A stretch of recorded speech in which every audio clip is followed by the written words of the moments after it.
kajian khusus Indonesia ini oleh Bapak Bupati Profesor Dr. Nelson Purwadi. Terima kasih, silakan. Bismillahirrahmanirrahim. Assalamualaikum warahmatullahi wabarakatuh.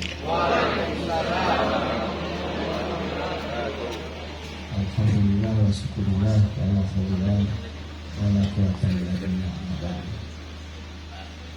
Yang sama-sama kita muliakan Wali Jakarta yang telah memberikan tausiah kepada kita sekalian dan seluruh rombongan, wali lainnya juga, baik dari Gorontalo maupun luar Gorontalo, para dewan guru yang alhamdulillah hadir bersama kita, beristimewa kepada tuan rumah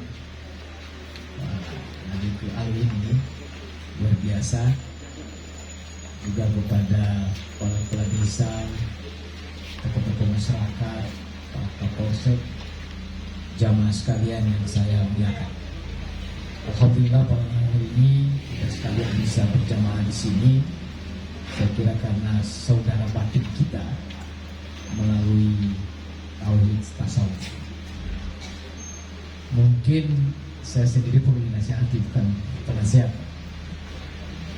Tapi yang perlu saya sampaikan, terutama bagi yang baru mengenal tauhid tasawuf, kita ini sejak lahir beragama Islam. Pertanyaannya, sejauh mana nikmat agama ini kita rasakan? Ini ada Pak Ulul ya. Mana Pak Ulul? Ya, Pak Nisa. Ini juga mungkin yang hadir hari ini ada yang sudah 70 tahun. Tapi sejauh mana nikmat agama itu kita rasakan? Tauhid tasawuf ini adalah cara menikmati agama dengan baik. Ini yang saya ingin sampaikan kepada kita sekalian, cara atau metode. Oleh karena itu yang hadir di sini ada yang Muhammadiyah, ada yang NU, ada juga Serikat Islam berada di sini. Karena tauhid tasawuf tidak melihat aliran, ini adalah cara menikmati agama yang baik, mendekatkan kita kepada Allah. Ini supaya jangan sampai ini bagaimana ini tauhid tasawuf. Ini cara, bukan acara.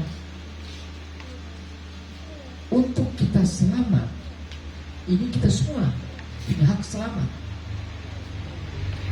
Bukan hanya orang tua, anak-anak juga punya hak selamat. Kita kan belum tahu kapan kita meninggal. Semua orang meninggal, maka semuanya ingin selamat. Maka kalau ingin selamat, pelajarilah cara tauhid tasawuf. Ini yang saya kira pertama yang saya ingin sampaikan. Apalagi yang masih baru, Pak Alwin ya. Itu yang pertama. Yang kedua, kaitannya dengan tasawuf ini juga, mungkin orang mengatakan terlalu mengawang-awang. Ini sebenarnya menggabungkan antara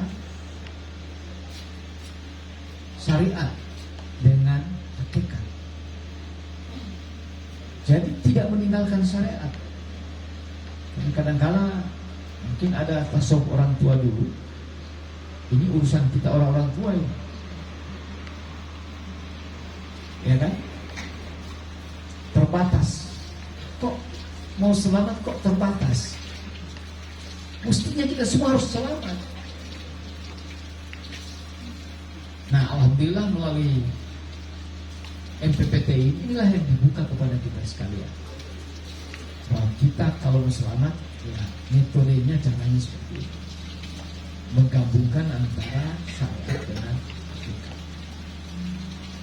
Nah, oleh karena itu tadi sudah digambarkan oleh beliau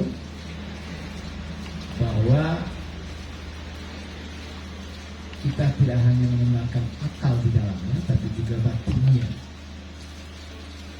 apa yang disebut dengan cahaya kenebusan tadi.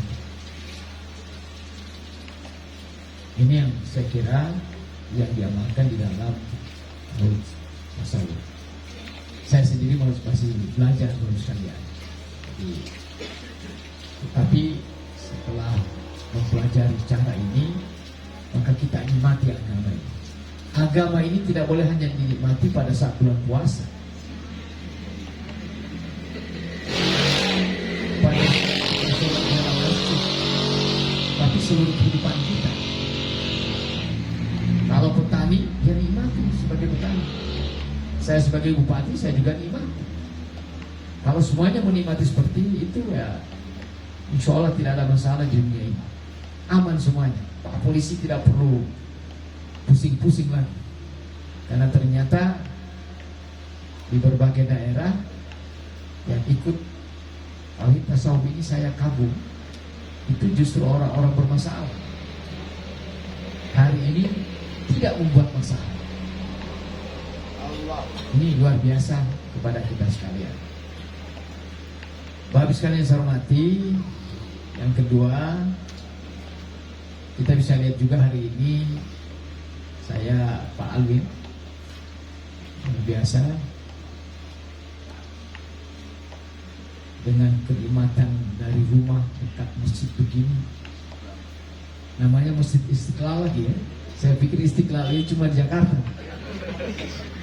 Ternyata ada di Bualemo gitu kan. Ini yang luar biasa Pak. Kita nikmati cara-cara seperti ini. Pikiran saya kalau ini semuanya berlaku begini, rasanya damai di dunia ini Pak. Dan itulah yang kita hakikat yang kehidupan kita. Kita kan akan kembali ke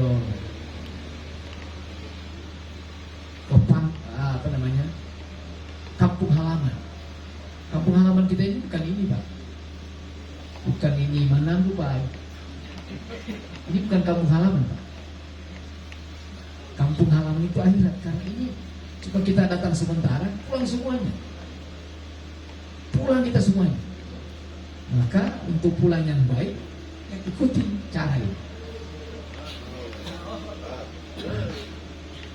Itu saya kira yang kedua. Yang terakhir, yang ketiga, hari ini saya tadi sudah kita bicara tentang ikhtiar kita.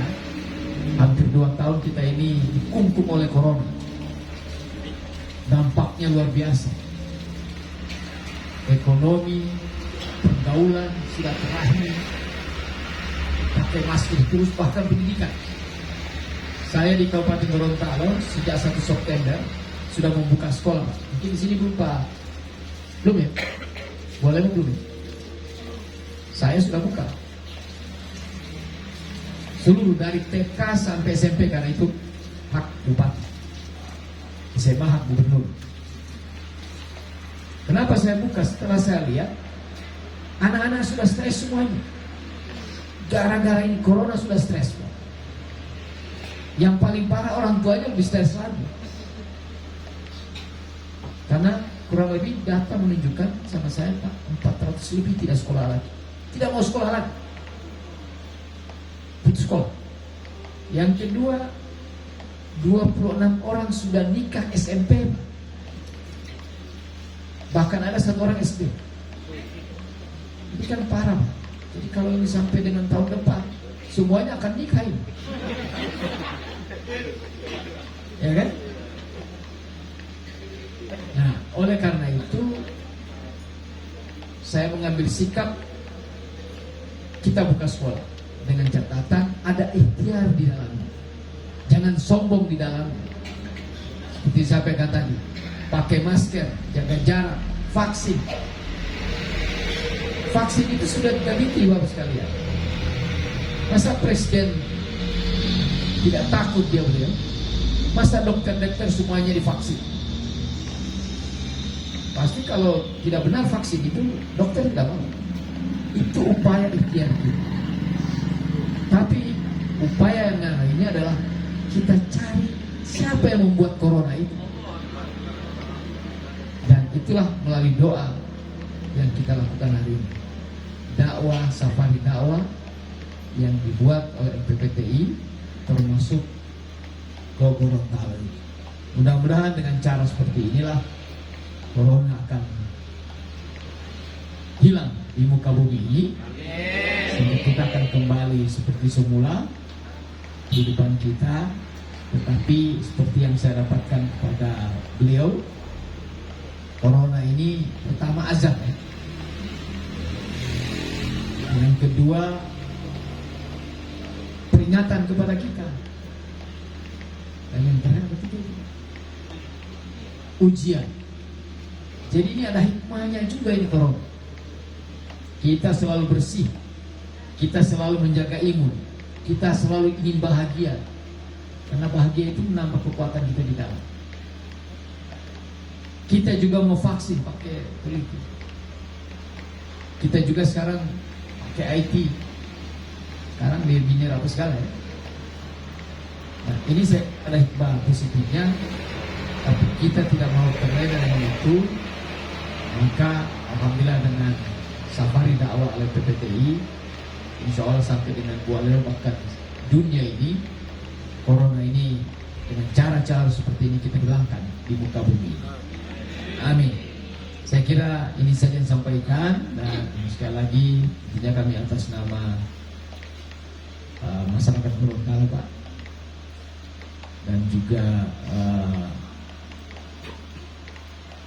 pemerintahnya menyampaikan terima kasih kepada PPTI atas pelaksanaan safari dakwah ini, dan juga terima kasih kepada pemerintah Bualero, khusus lagi tuan rumah Pak Amin Nabiku atas penggunaan kami hari ini. Dan inilah saudara batin kita, sekaligus menunjukkan keyakinan kita nikmati dengan baik agama yang sama-sama kita cintai ini melalui metode cara tauhid tasawuf atau yang disebut dengan tauhid sufi yang kita kaji pada malam ini. Demikian adanya. Terima kasih. Assalamualaikum warahmatullahi wabarakatuh.